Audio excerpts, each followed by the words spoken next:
सतीश जी। चलिए। प्रणाम गुरुजी।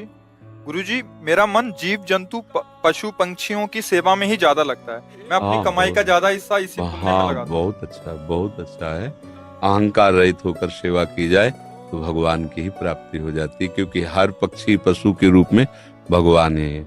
नामदेव जी महाराज कुत्ते में भगवान को देखो प्रकट किया ना भगवान। एक बार श्री एकनाथ जी महाराज गंगोत्री से गंगा जल लेकर बहुत से भक्तों के साथ रामेश्वर चढ़ाने जाते थे। प्राय भक्त लोग ऐसा करते हैं कि गंगोत्री से गंगा जल लेकर रामेश्वर में चढ़ाते हैं कांवर में लेके। ऐसे ही वो जा रहे थे। जब रामेश्वर जी के पास पहुंचने वाले थे तो देखा एक गधा प्यास से तड़प रहा है, मतलब ऐसा दिखाई दे रहा है। तो उन्होंने विचार किया कि रामेश्वर जी में तो सब जल चढ़ाते हैं और ये प्यासा इसे कोई पिलाएगा नहीं। गंगोत्री से लाए थे रामेश्वर जी के लिए, नजदीक गए और गोद में गधे का सर लिया और हर हर महादेव करके पूरी गंगा जली। जे ही गंगा जली पिया तो और जो साथी थे सब हंसने लगे। यार मतलब इतनी मेहनत करके वहां से लाए और पास ही आ चुके थे रामेश्वर के, वहां नहीं चढ़ा, एक गधे को पिला दिया। वो तो रामेश्वर जी गए और वहां रामेश्वर आ गए। गधे को जे ही गंगा जल पिलाया तो भगवान उठ के बैठ गए, बोले मैं ही था, तुम्हारे को देख रहा था कि तुम केवल मूर्ति में ही मुझे समझते हो या सब जीवों में भी मुझे समझते हो। तुम्हारी इस दया से मैं द्रवित होकर यही प्रकट हो गया, क्योंकि कण कण शिव है तो एक गधे से ही भगवान प्रकट हो गए। तो पशु पक्षियों की सेवा भगवान की सेवा, पर अभिमान न करे, भाव ऐसा रखे कि भगवान ने मुझे ये सेवा दी है और सेवा लायक बनाया है बस। और इसका प्रचार प्रसार न करें। प्रचार प्रसार करने से सेवा का जो सुकृत होता है वो नष्ट हो जाता है। जैसे आप यार मित्रों से और बहुतों से हम तो ऐसा करते हैं, मतलब ये बात जैसे आप संत से या गुरुजनों से कहे तो बात अलग होती है, बस इसके बाद फिर इसे गुप्त। अगर कोई कहे भी कि सुना है कि आपने पक्षियों की बहुत सेवा करते हो, अरे हम अपनी ही सेवा नहीं कर पाते, पक्षियों की क्या, मतलब उसे हमें दबाना है। हमसे पाप बन जाए तो कह देना है, पुण्य बन जाए तो छुपा लेना है। पर अपने लोग उल्टा करते हैं, पुण्य बनेगा तो पोस्टर छपवा देंगे और पाप बनेगा तो कसम खा लेंगे कि किया ही नहीं है। यही हमारी दुर्गति का कारण बनता है। अगर हमसे कोई गलती हो गई और कोई पूछे आपसे गलती, वहां हो गई, अब दंड मिले जो तो वो नष्ट हो जाएगा। जहां आपने हाँ कहा तो पाप नष्ट हो जाएगा।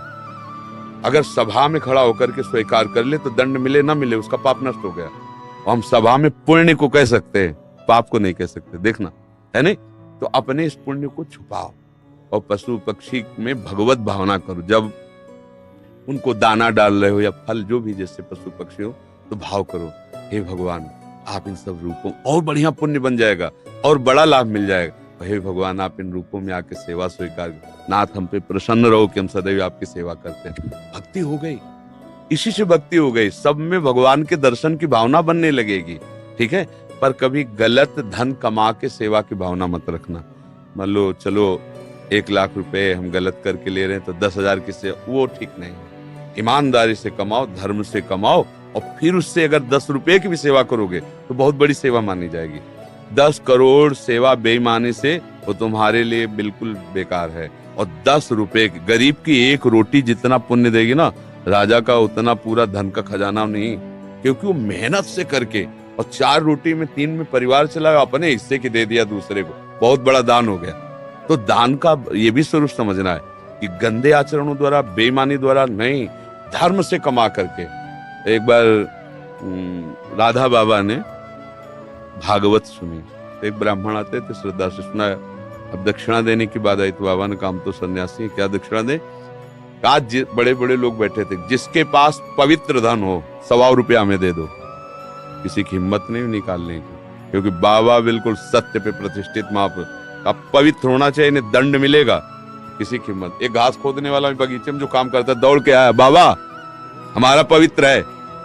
वह कैसे तेरा पवित्र? बोले घास खोदता हूँ, मुझे कोई 1,000-2,000 ले मिलते, 100 रुपया तो हम दे देंगे। बोले आ तू दे। 100 रुपया लिया, पंडित जी को देखे, ये है दक्षिणा। हाँ, ये 100 रुपया 100 करोड़ की बराबरी बिल्कुल नहीं हो सकती। वो 100 करोड़ बेकार, वो 100 रुपया अच्छा। धर्म से कमाओ और धर्म से सेवा करो, ये भगवत। डॉक्टर हिमांशु सूरी जी, बठिंडा, पंजाब से। महाराज जी, मेरा ये प्रश्न है, क्या ऐसे महापुरुष जिनका गोलोक वास हो चुका है, उन्हें गुरुदेव रूप में धारण किया जा सकता है? एवं अगर किया जा सकता तो कैसे? 7 वर्ष की आयु से ही संकीर्तन सम्राट स्वामी श्री मुकुंद हरि जी महाराज जी के भाव भजन गा रहा हूँ और उनसे बहुत प्रेरित और उन्हीं को अपना गुरु माना है। उनके वचनों का पालन करो, वो जो आज्ञा किए हैं जीवन में कभी तो बोले ही है ना। हाँ, उनके उपदेश पकड़ लो और जो नाम कीर्तन वो कर रहे थे वही नाम कीर्तन करो, वही नाम जप करो। जो भगवत प्राप्त महापुरुष हैं वो थे, हैं, रहेंगे, तीनों में बराबर होते हैं। ये भूत भविष्य वर्तमान काल जीव के लिए है, जो ईश स्वरूप होते हैं उनके लिए नहीं। वो थे भी, वो हैं भी और वो रहेंगे भी।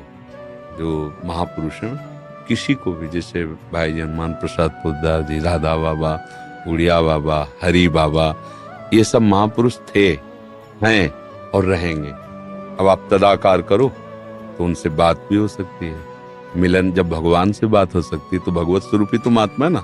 हाँ, तन्मयता धारण करो। उनके भजनों की रिकॉर्डिंग की जैसे है उपदेश नहीं होता। हाँ, मतलब सब संतों का एक ही कथन है, संसार के चिंतन से अपने चित्त को बचा के भगवान के चिंतन में लगाना।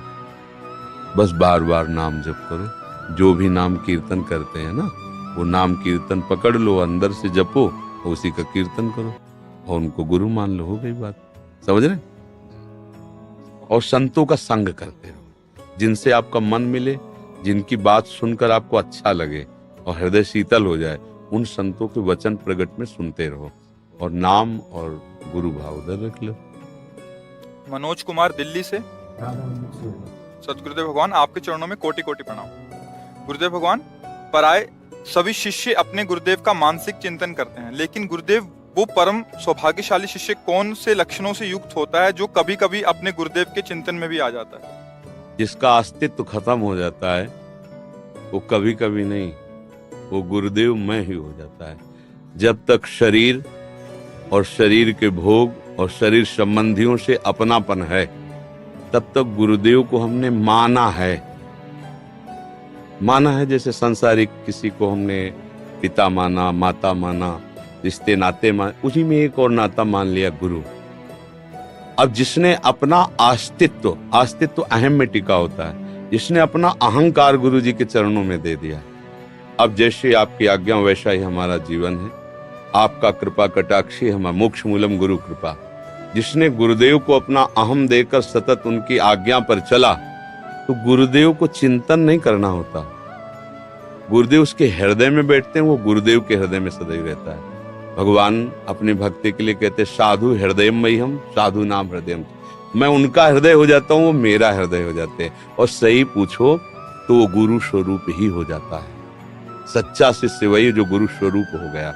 जैसे प्रियालाल जिसको अपना परिचय दे देते हैं तो प्रियालाल मैं हो जाता है, उसमें कोई अंतर नहीं। जानत तुम्हें हो जाए, सोई जाने जेहि देहु जनाई।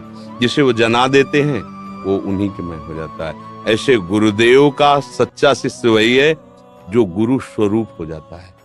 सांसारिक राग, सांसारिक भोग, सांसारिक चिंतन रहित, सदैव गुरु के बताए हुए नाम मंत्र में तल्लीन है, वही गुरु का स्वरूप हो जाता है। गुरु निष्ठा, नाम निष्ठा, धाम निष्ठा, इष्ट निष्ठा, ये बड़ी दुर्लभ बातें हैं, किसी बिरले के हृदय में आती है। और ये निष्ठा आ गई तो निश्चित वो उसी को प्राप्त हो जाता है जिसकी जो, जैसे अभी हमारी शरीर निष्ठा है सबकी, तो हमें भोग की चाह है, मान की चाह है, प्रियता है, संसार सारा प्रपंच है। और जिस दिन भगवान निष्ठा आ गई तो सारा प्रपंच खत्म हो गया, भगवत निष्ठा आ गई। भगवान के चरणारविंद में आसक्ति प्रेम, या प्रियालाल के चरणारविंद में आसक्ति प्रेम। पहले तो समझना है कि इष्ट और गुरु केवल कहने को दो शब्द हैं, पर्यायवाची, दो नहीं है। वही लाडली ही अपने रस का विस्तार करने के लिए हमारे जैसे शब्द बोलने वाला रूप धारण करके हमको समझाती हैं। हमारे आचार्य, हमारे गुरुदेव हमारी लाडली ही है, दूसरा कोई नहीं। गुरुदेव ही लाडली है, लाडली ही गुरुदेव है, दूसरा कोई उनको कौन जान सकता है, वही जान सकते हैं। तो वही आके अपना परिचय देते हैं आचार्य रूप में, गुरु रूप में, भगवत प्रेमी महात्माओं के रूप में। देखने को ढांचा पंच भौतिक होता है, अंदर हृदय सिंहासन पर युगल सरकार विराजमान होते हैं, वही अपना विस्तार करते रहते हैं। समझ में आ रहा है ना?